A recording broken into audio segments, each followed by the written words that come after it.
안녕하십니까, 이진우입니다. 서울시가 대규모 재건축 아파트 밀집 지역 4곳을 토지거래 허가구역으로 지정했습니다.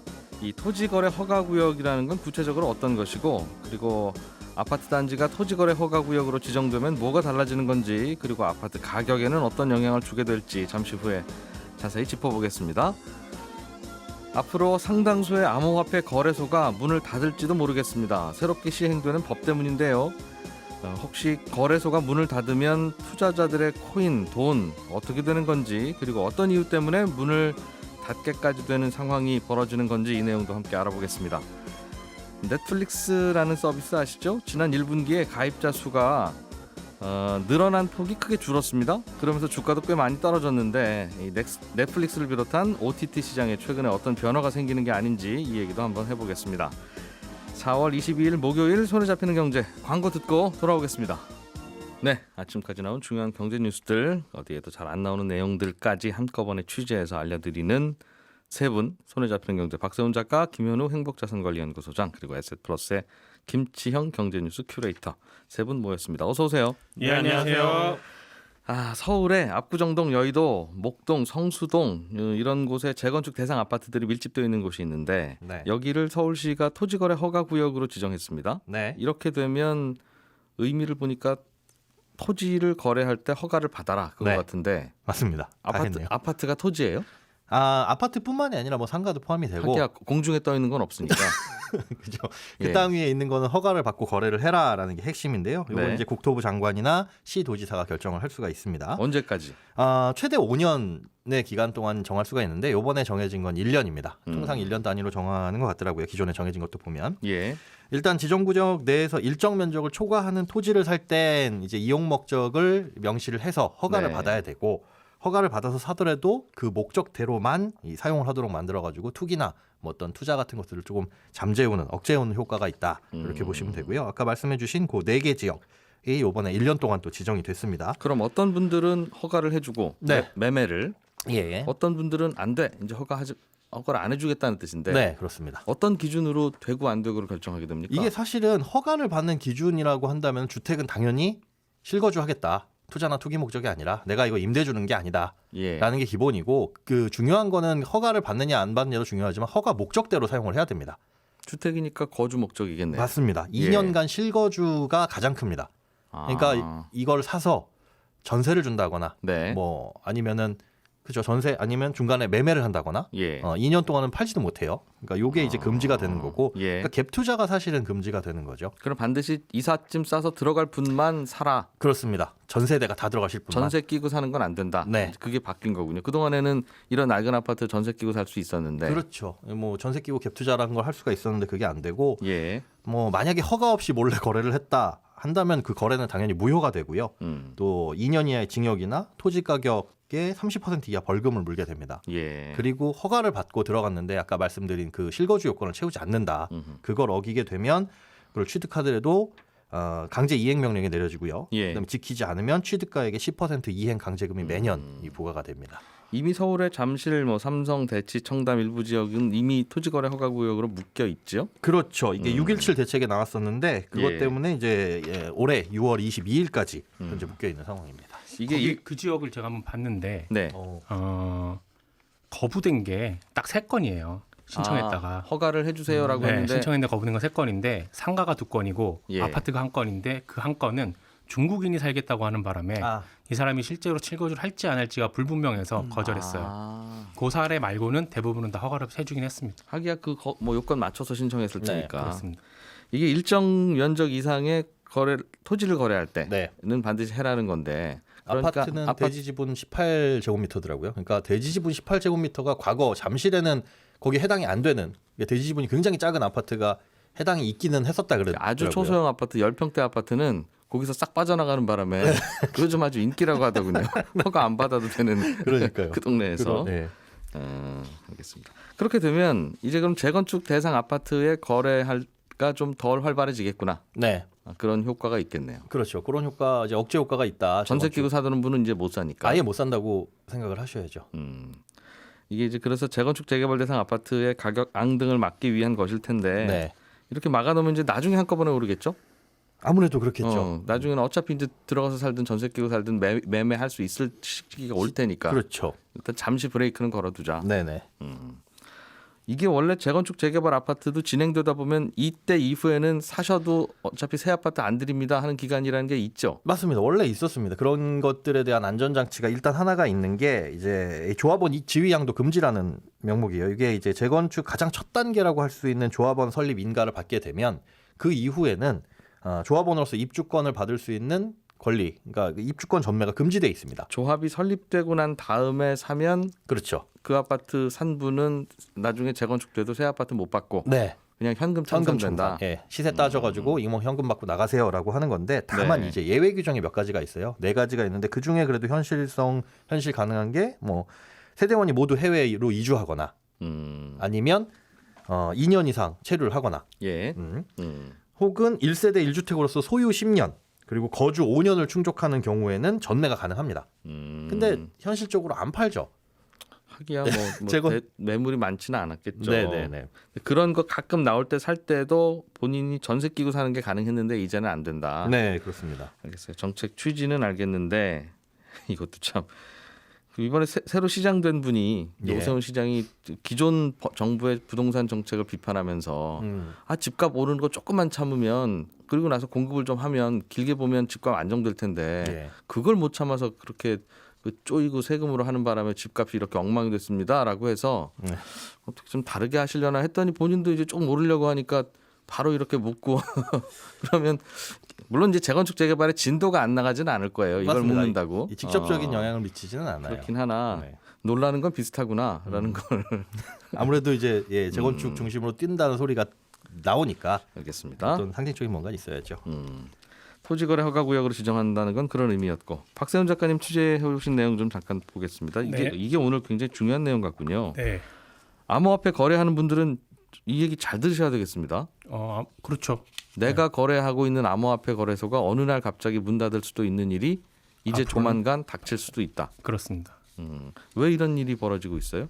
정부 입장에서는 암호화폐를 사고 팔아서 거둔 수익에 세금 매기고 암호화폐로 자금 세탁하는 거를 막고 싶은데 예. 그러려면 거래소에서 코인들이 얼마나 어떻게 거래가 되는지를 투명하게 알아야 되잖아요. 예. 근데 그 정보를 거래소도로 장부에 적어내세요라고 하면 되긴 되는데 그 장부를 제대로 믿기가 어렵다는 이유로 법을 하나 만들었습니다. 예. 그 법에 따라서 암호화폐 거래소는 9월 24일까지 은행에 가서 계좌주의 실명 확인을 반드시 받아야 네. 하는 겁니다. 거래소가? 그렇습니다. 거래소가. 거래소 한 명이 가서 그럼 거래소 대표이사가 받으면 되는 거예요? 아니면 거래소에서 거래하는 모든 분들이 실명 확인을 받아라 그 말이죠? 거래소명. 거래소만? 네. 그럼 그냥 쪼르르 가서 받으면 되는 거 아니에요? 그럼 될 것 같은데 예. 문제는 은행이 잘 안 해주려고 해서 지금 문제가 되는 거예요. 근데 은행 입장에서는 예. 거래소에 계좌 터주면 고객도 늘고 거래소한테 수수료도 받으니까 사실 나쁘지 않은 사업 모델이거든요. 근데 문제는 그럼에도 불구하고 왜 안 터주냐? 제가 은행 쪽에 전화해서 취재를 해보니까 이거 취재 좀 어려웠는데 앞으로 실명 계좌를 거래소에 내주려면 거래소가 자금 세탁 방지 능력을 제대로 갖추고 있는지, 거래소가 코인하고 돈을 제대로 보관을 하고 있는지, 사업을 계속할 능력이 있는지 이런 걸 은행이 다 심사를 해야 됩니다. 네. 이 말은 거래소에 대한 입증 책임 은행이 다 지라는 건데 혹시라도 거래소에 사고가 터지면 은행도 공동으로 책임을 질 수도 있다는 얘기라서 은행들이 아무래도 거래소에 실명 계좌 터주는 걸 망설이는 거죠. 그러니까 거래소에 지금 그 인가 안 받은 실명 확인 안 받은 거래소도 있군요. 그렇습니다. 고객들이 그 거래소에서 거래하려고 할 때 내가 김현우인지 박현우인지 뭐 가명을 쓰는지 사실은 그냥 계좌 하나 만들어 드릴게요 할 수도 있다는 거네요. 네. 일부 거래소들은 이게 거래소에 대해서 조금 주식하고 헷갈리시는 분들이 계실 수도 있을 것 같아서 말씀을 드리면 주식을 거래할 수 있는 거래소는 사실 KRX 거래소 하나잖아요. 주식 시장은 하나죠. 그런데 이 코인 시장은 그거를 거래할 수 있는 곳과 증권사의 개념이 섞여 있다. 거래소가 여러 곳이라서. 거래소가 여러 곳입니다. 그래서 이 코인 가격이 지금 얼마입니까?라고 물으면 이 사람 그렇게 물으면 어떻게 어떤 거래소에서 거래되는 가격을 묻는 거야? 라고. 남대문 시장, 동대문 시장 이런 것처럼 다 다르게 형성이 되어 있다. 이렇게 보시면 그렇군요. 그런 거래소들마다 은행이 뒤에 항상 있어서 실명 확인을 다 해주고 해야 이제 혹시라도 돈이 돌거나 코인이 돌면 나중에 추적이 되는데 지금은 은행 돈 서로에게 이체시키면 누가 누구한테 돈을 보냈는지 나중에라도 다 알 수 있잖아요. 그런데 거래소들은 그걸 못 믿겠다 지금. 그러면 다 해주면 되는데 은행들이 예. 뒤에서 실명 확인을 해주면 되는데 네. 그걸 은행들이 안 해주겠다는 거죠. 그렇죠. 예를 들면 거래소가 해킹 당했다. 그럼 이건 거래소가 일차적으로 책임이 있지만 아니 은행 니네 이거 제대로 검증 안 했니? 라고 은행 쪽에 책임을 물릴 수 있다라는 거고 코인 거래소 사장님이 혹시라도 나쁜 맘 먹고 횡령을 하면 예. 이거 역시 은행에게 책임을 물릴 수도 있지 않겠냐는 겁니다. 그러니까 은행 입장에서는 거래소랑 손잡고 계좌 터주는 것보다 네. 리스크가 더 크다는 건데 여기까지가 공식 루트를 통해서 알아본 내용이고요. 공식적인 은행의 입장은 이렇다. 그렇습니다. 제가 추가로 조금 더 알아봤는데 네. 여기저기 업계 사람들하고도 소통을 좀 해보고 그 내용을 말씀을 좀 드리면 정부가 지금 암호화폐 거래소를 가능하면 줄이고 싶어하는 게 아니냐. 예. 그래서 은행들을 압박하는 거 아니냐라고 추측들을 하고 있습니다. 지금 거래소가 한 100개 정도 넘는다면서요? 그거는 아무도 모릅니다. 사실은. 할 수가 없어요. 하기야 웹사이트 하나 만들어 놓고 여기서도 거래하세요 하면 거래소니까. 그러니까 폐지한다고 해도 뭐 폐지를 했는지 안 했는지도 모르고 그래서 그냥 대강 언론에서 한 100개 정도 추산하는 아무튼 아무것도 몇 개가 있는지는 정확하게 파악이 안 되고 예. 정부가 그래서 은행들을 압박하는 거 아니냐는 건데 정부가 압박을 하니까 은행들 입장에서는 거래소들 실명 확인 서비스 해주고 싶어도 안 해준다 이런 추측을 업계에서는 하고 있고 정부가 특검법을 만들어서 암호화폐를 제도권 안으로 들이고 관리를 하려고 했다면 거래소 심사 기준을 정부가 만들어서 은행에 주지 않았겠느냐 그걸 안 하고 은행대로 다 하라라는 거는 이거는 사실상 하지 말라는 거다 이런 얘기들을 그러니까 하고 어떤 눈치 없는 은행이 어떤 거래소랑 손잡고 실명 확인해주면 나중에 뒤에 가서 정부한테 혼난다는 거죠. 그렇죠. 은행은 정부의 눈치를 볼 수밖에 없거든요. 이 친구야 지금 거래소 숫자 줄이려고 하는데 너 허가 막 내줘. 되게 눈치 없네. 이제 이런 얘기를 그럴 거예요. 사실 은행은 수익이 되면 위험한 금융상품도 팔다가 혼나기도 하고 그러잖아요. 네, 그러니까 안 하려고 하면 안 할 핑계가 얼마든지 있는데 네, 이거 나중에 이 손해 남은 고객들 항의를 우리 감당 못합니다. 안 팔겠습니다. 해도 되는데 그래도 돈 되니까 가져다 팔았다가 또 나중에 사고도 나고 하잖아요. 네. 그러니 여기도 하려고 하면 은행들이 얼마든지 할 수는 있으나. 있는데 그러면 지금 거래소 4곳 1, 2, 3, 4 4곳만 은행들이 실명 확인을 해준 거래소라면서요? 예, 그렇습니다. 코인원, 뭐 코빗, 네, 빗썸 이 정도? 업비트. 업비트 네. 이렇게 4곳만 그렇다는 거면 이거 말고 다른 거래소들은 그럼 문 닫아야 되는 거예요? 닫을 수도 있고 안 닫을 수도 있는데 예, 은행이 안 해주면 예, 9월 24일까지 은행이 안 해주면 닫을 수밖에 없는 상황이 되는 거죠. 그렇겠죠. 네. 실명 확인을 안 받은 거래소, 그러니까 고객들의 실명 확인을 안 받은 거래소는 문 닫으라 그렇습니다. 그런 뜻이니까. 야, 그러면 다른 거래소들 입장에서는 좀 억울하기도 하겠습니다. 1, 2, 3, 4등 거래소는 왜 해주고 예, 5등부터는 왜 안 해주냐? 저기도 네. 다 업자들이 하는 거지 무슨 나라에서 하는 거 아닌데 네, 그렇겠네요. 그렇죠. 거기에 대한 정부의 답은 아직 없습니까? 아직은 없습니다. 근데 지금 문제가 뭐냐면요. 예. 이 거래소가 문을 닫으면 그 거래소에 넣어둔 코인하고 돈을 빼서 다른 거래소로 옮겨야 되는데 고객들이 그렇죠. 예. 문제는 내가 거래한 거래소가 내 코인하고 돈을 제대로 관리하고 있는지 아닌지를 알 수가 없다는 거예요. 주식 같은 경우는 예. 저희가 다양한 증권회사에서 주식을 사지만 결국 그 돈은 예탁결제원으로 넘어가서 예탁결제원이 보호를 하고 있는데 예. 코인은 지금 전혀 그런 게 없다 보니까 혹시라도 거래소가 나쁜 맘 먹고 횡령을 했다면 못 받을 수도 있죠. 이미 횡령하고 있을 수도 있죠. 예. 그럴 수도 있고요. 사실 가장 그게 왜 걱정이 그게 왜 그런 구멍이 있어요? 그런 구멍을 이제 메꾸려고 이런 특급법 같은 게 나오는데 이게 문제는 9월 24일까지 그때 가가지고 저희는 내일부로 이제 문 닫습니다 네. 하는 게 아니라 중간에 그냥 문 닫아버리고 먹튀해버리면 그것도 뭐 답이 없다는 거예요. 어차피 업자니까. 예. 사실 그게 가장 걱정입니다. 사실 그 걱정 때문에 정부가 거래소들 은행하고 이걸 하고 있는 거라고 봐야 될 것 같습니다. 그러니까 거래소라는 게 네, 아니 내 돈이랑 내 코인을 서로 거래하는 게 아닙니까? 뭐 예를 들면 중고마켓처럼. 원래는 그렇게 해야 되는데 네. 있는 것처럼 하고 얼마든지 거래상으로는 나타나게 할 수 있으니까 예전에 실제로 보유 안 하고 거래가 일어난 것처럼 했던 몇 번의 사례가 있었거든요. 그래서 은행에서 이렇게 어느 정도 결제에 대한 보증을 해주지 않는 곳은 예. 이제 허용을 하지 않겠다는 게 정부의 입장으로 저희가 해석하는 게 맞을 것 같습니다. 그 거래소에다가 코인과 돈을 넣고 거래를 하더라도 네. 진짜 코인, 진짜 돈은 거래소한테 일단 맡기고 네. 그렇죠. 맡겼다는 증서를 받아다가 서로 거래를 하는 곳이 거래소인데 네. 맡겨놨잖아요, 내가 지금. 맡겨놨는데 제가 거래소인데 그 맡겨놓은 거 가지고 마트 가서 장 보고 집 사고 차 사고 했는지 안 했는지. 그 고객들은 지금은 숫자만 가지고 거래하니까 그렇죠. 그 돈 알 그 수가 코인 없죠. 그대로 거래소가 잘 보관하고 있는지 우리 못 믿겠다. 한 턱이 없죠. 예. 투자자들은 그렇군요. 숫자를 가지고 거래를 하는 거니까. 그러니까 그래서 사실 처음부터도 이게 코인 같은 거 거래할 땐 네. 아무 곳이나 거래하도록 해서는 안 되는 거였는데 그렇죠. 처음부터 그랬어야죠. 예. 그런데 그럼 정부가 거래소 만들어주고 여기서만 하세요 그러면 와 합법화됐다 야 이제 정부에서 뭐 하라고 한다. 그럴까봐 네. 못했던 거죠. 야 이거 어렵겠습니다. 그러면 어느 날 갑자기 사고 나는 거래소도 있고 그렇게 같은데요. 그러니까요. 빨리 뭐 좀 대책이 나와야 될 것 같긴 한데 아직까지는 여기에 대한 대책은 안 나오고 있는. 있습니다. 자 다른 얘기 하나 해보죠. 어제 발표된 회사의 실적이긴 한데 네네. OTT 서비스의 글로벌 1위 업체 넷플릭스 네, 주가가 그래서 간밤에도 꽤 떨어졌어요. 그렇습니다. 하루 전 거래 장 끝나고 나서 이제 실적이 발표됐는데 가입자가 감소한 건 아니고 증가한 폭이 생각보다 적었다는 거죠. 그렇습니다. 그러니까 증권 시장에서는 이걸 호재 악재를 구별하는 게 예. 실제로 이 숫자가 줄고 늘었냐보다 흔히 말하는 가이던스라고 해서 예상치하고의 비교를 하는 경우가 되게 많거든요. 그러니까 기대치보다 이게 너무 못 미치면 아무리 늘었다 하더라도 주가가 빠지는 경우가 많고요. 기대치가 굉장히 낮았는데 그거보다 덜 낮으면 이거 그래도 선방했네 그리고 주가가 오르는 경우가 있습니다. 근데 이제 넷플릭스가 딱 그 사례인 것 같은데요. 그러니까 넷플릭스가 지난 1월에서 3월까지 신규 가입자가 398만 명이 증가를 했어요. 그런데 전년도 그러니까 작년에 1분기에 1,600만 명이나 늘었거든요. 그리고 월가에서 예상은 이번 1분기에 625만 명 정도 신규 증가할 거다라고 생각하는데 그 절반밖에 안 됐던 거죠.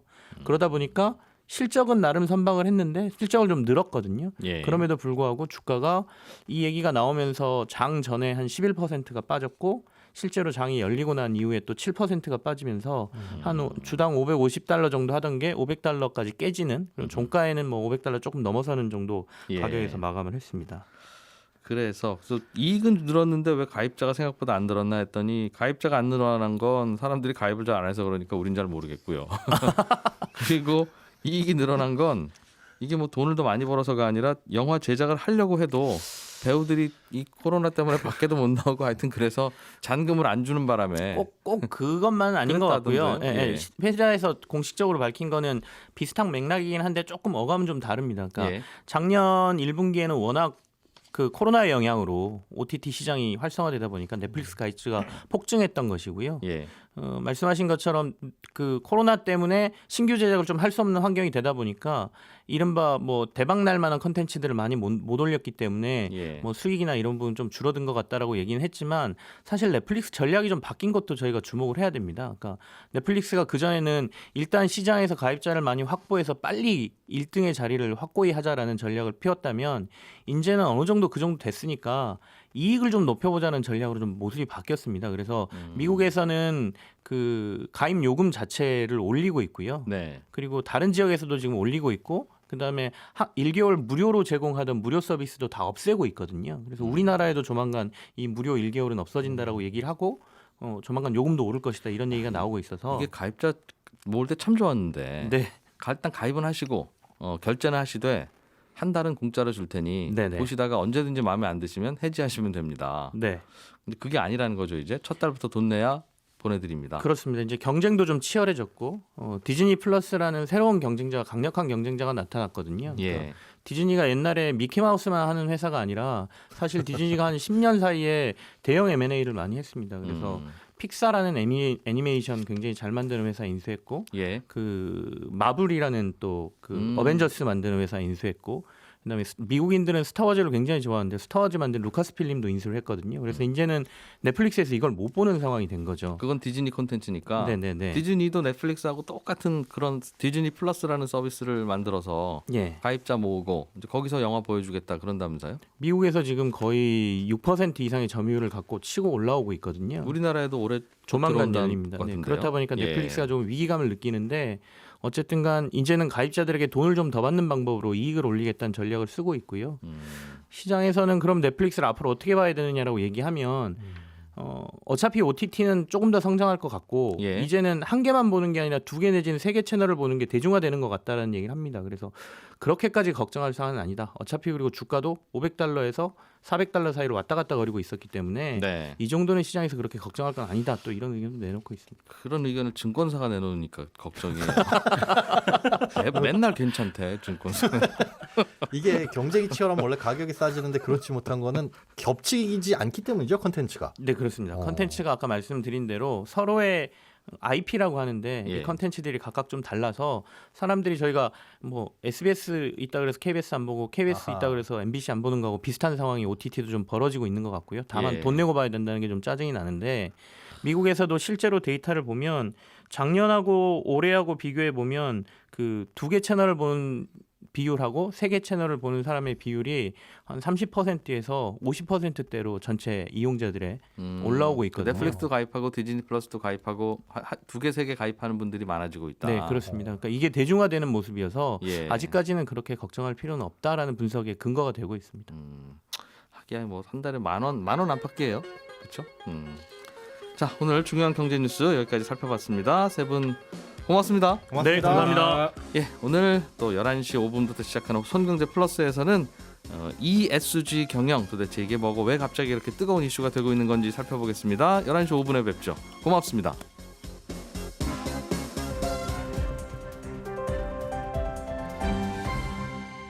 경제를 생각하는 사람들의 즐거운 습관. 이진우의 손에 잡히는 경제.